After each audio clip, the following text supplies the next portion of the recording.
Hey everyone, welcome to Measure Once, Cuss Twice. Thought I'd share this uh, little repair of this Honeywell uh, radiator oil heater.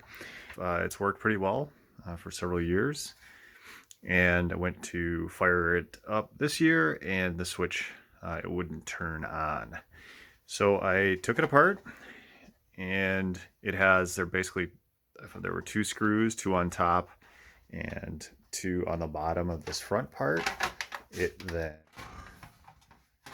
pulls off, and then there was this plate on the back to remove the screws from there.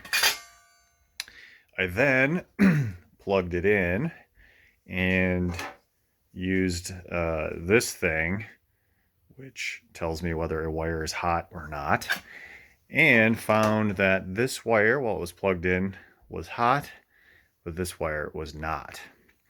So doing a little searching, I found that this is a little safety switch. So if this unit falls over, this will pivot and it breaks the circuit. I was playing around with this little switch, and it somehow was bent, or this little tab right here was not connecting and creating a circuit. So I bent everything over and plugged it in, and I'm now getting power, and the switch powers on.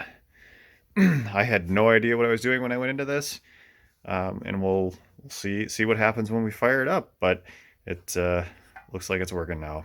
Hope that helps somebody who has a similar problem.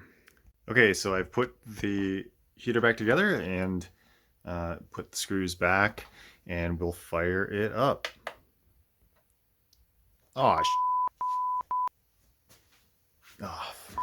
Okay, plugging it in. All right,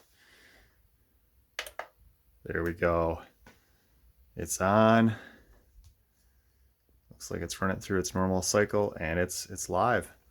So just a couple things. There was that metal plate that I referenced that was at the back of this main panel here. I did not have to take that off to bend back that tip safety switch. So that was just extra work that I did in taking it apart. Anyway, hope again that's helpful for someone, and thanks for watching.